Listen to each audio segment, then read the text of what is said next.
मेरे प्रिय दोस्तों, आज कहानी के माध्यम से जानेंगे कि भोजन करने का सही तरीका क्या है। तो चलिए सुनते हैं आज की सुंदर एवं प्यारी कहानी। एक गुरु के आश्रम में आज एक नया शिष्य आया हुआ था। आज उसका पहला ही दिन था। दोपहर होने वाली थी, तभी उसे घंटी के बजने की आवाज सुनाई पड़ी। घंटी की आवाज सुनते ही आश्रम के सारे छात्र अपना अपना काम छोड़कर बड़ी शांति से एक लाइन लगाकर खड़े हो गए।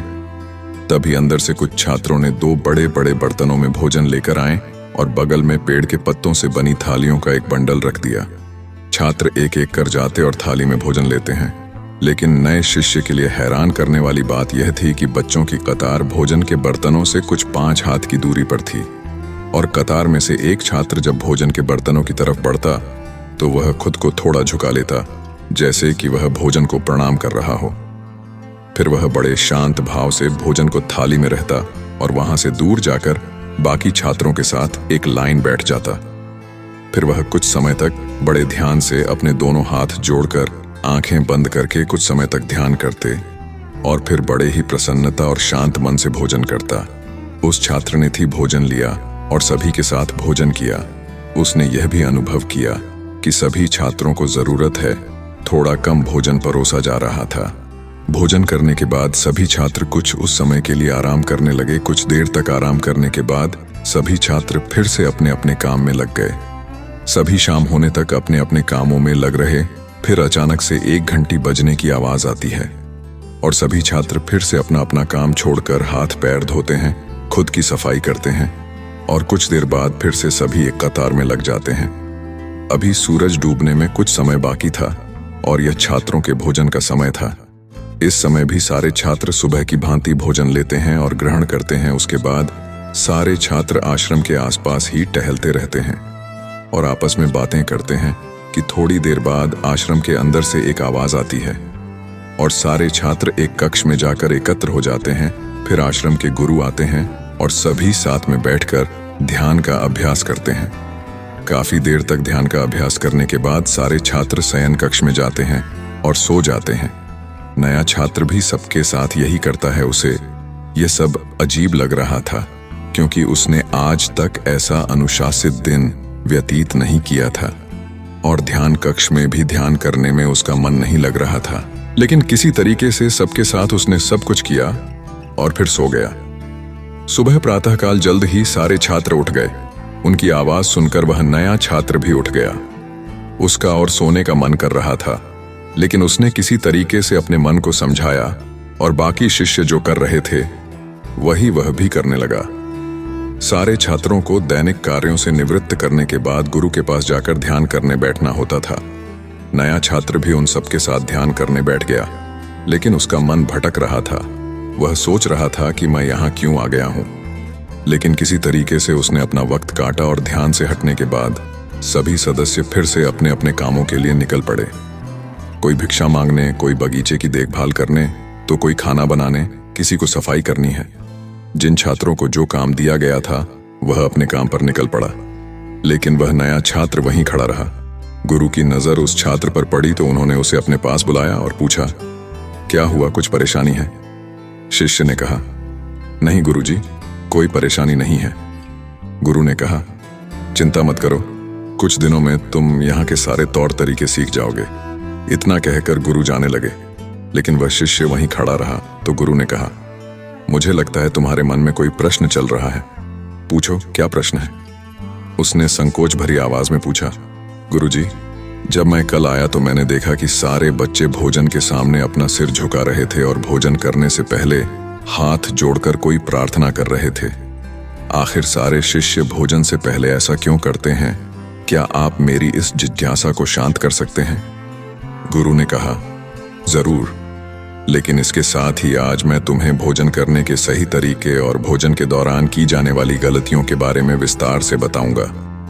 लेकिन इसके लिए तुम्हें मेरे कक्ष में चलना होगा।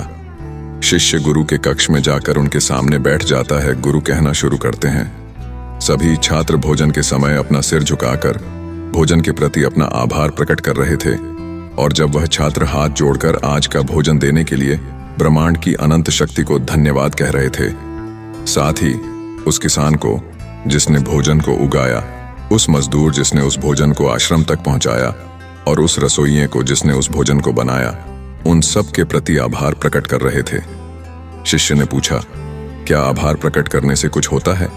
गुरु ने कहा, आभार प्रकट करने से किसान, मजदूर या रसोइये का तो कुछ नहीं होता, लेकिन ऐसा करने से हमारे अंदर भोजन के प्रति सम्मान और लगाव पैदा होता है।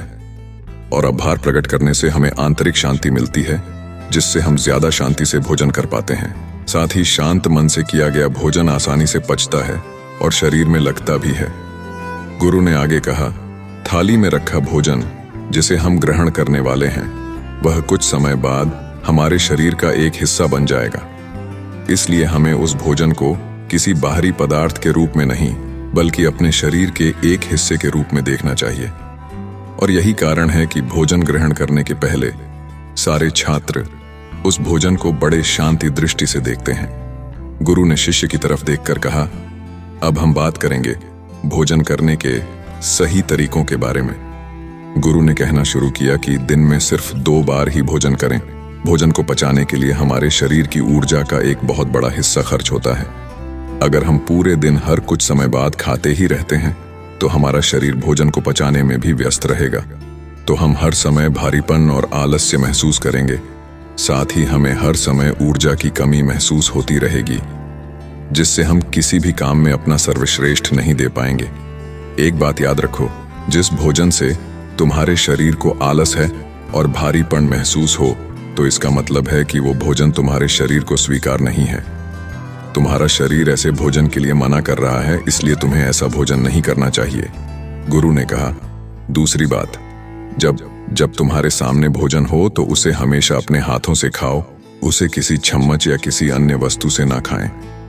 जब हम भोजन को अपने हाथों से छूते हैं, तो हमारे मस्तिष्क को पता चलता है कि भोजन आने वाला है, जिससे मस्तिष्क का हमारे मुंह, पेट और आंत से निकलने वाले रसों को पहले ही संदेश देता है कि भोजन आने वाला है, जिससे हमारे अंदर का काम आसान हो जाता है। इसलिए हमेशा अपने हाथों से भोजन करो। इसलिए हमेशा कृतज्ञ भाव के साथ भोजन करें। जब भोजन करें तो उस भोजन के लिए इस ब्रह्मांड की अनंत शक्ति का धन्यवाद करें। साथ ही उन लोगों का भी धन्यवाद करें जिनकी मेहनत की वजह से यह तुम्हें मिल पा रहा है। ऐसा करने से तुम भोजन करते समय ज्यादा शांत और खुश रहोगे। चौथी बात, भोजन करने के लिए हमेशा पलथी मारकर बैठो। जब आप जमीन में बैठकर खाते हैं, तो इससे हमारा मन ज्यादा शांत रहता है, जिसे हम जरूरत से अधिक खाने से भी बचते हैं। साथ ही जब पलथी मारकर खाना खाते हैं, तो हमें बार बार आगे झुकना होता है और फिर सीधा होना पड़ता है, जिससे हमारे आहार नाल से भोजन आसानी से गुजरता है। साथ ही पूरे परिवार के साथ जमीन में बैठकर भोजन करने से परिवार के सदस्यों के बीच आपसी प्रेम बढ़ता है। पांचवी बात, सुबह ज्यादा, दोपहर में कम और रात में सबसे कम भोजन करना चाहिए। सूरज उगने के 2.5 घंटे बाद तक हम जो कुछ भी खाते हैं, वह हमारे शरीर के द्वारा आसानी से पचा लिया जाता है। वह शरीर में सबसे ज्यादा और पोषित होता है। जैसे जैसे दिन ढलता है, हमारे शरीर के द्वारा भोजन को पचाने की क्षमता कम होती चली जाती है। सूर्यास्त के बाद हमारे द्वारा ग्रहण किया गया भोजन अच्छी तरह से नहीं पच पाता और फिर यह कई सारी समस्याओं का कारण बनता है। इसलिए कोशिश करो कि सूर्य अस्त होने से पहले ही भोजन को खा ले, और ऐसा करने से हम बहुत सारी बीमारियों से बचते हैं। छठी बात, भोजन को अच्छी तरह से चबाकर खाएं। भोजन का पाचन हमारे मुंह से शुरू हो जाता है।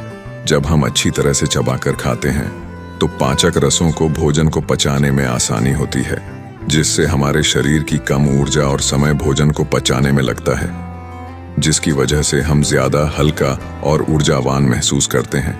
गुरु ने कहा, अब मैं तुम्हें 5 ऐसी गलतियों के बारे में बताऊंगा जो हम भोजन से पूर्व या भोजन करने के दौरान करते हैं। पहली गलती, गुस्सा, चिड़चिड़ाहट और तनाव के साथ भोजन करना।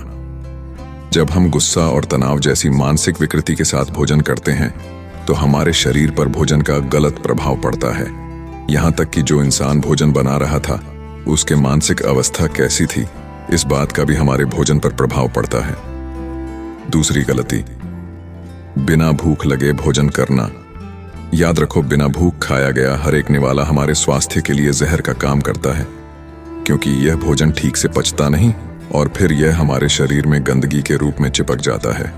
जो आगे चलकर कई बीमारियों का कारण बनता है।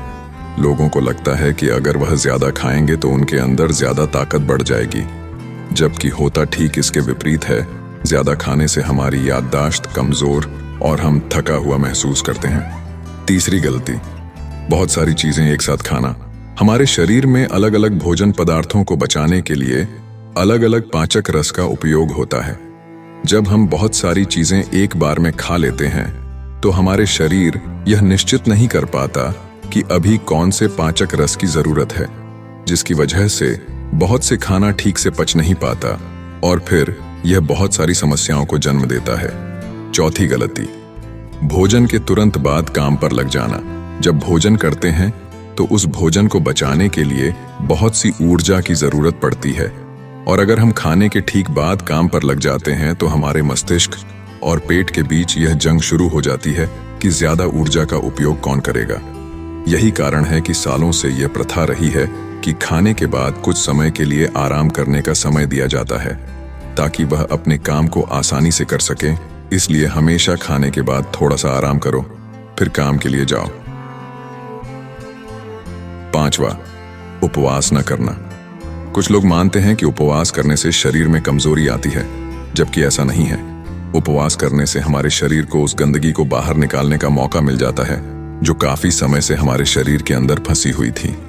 क्योंकि आमतौर पर शरीर भोजन को पचाने में भी व्यस्त रहता है, इसलिए उपवास हमारे आंतरिक अंगों को एक विश्राम देने जैसा है।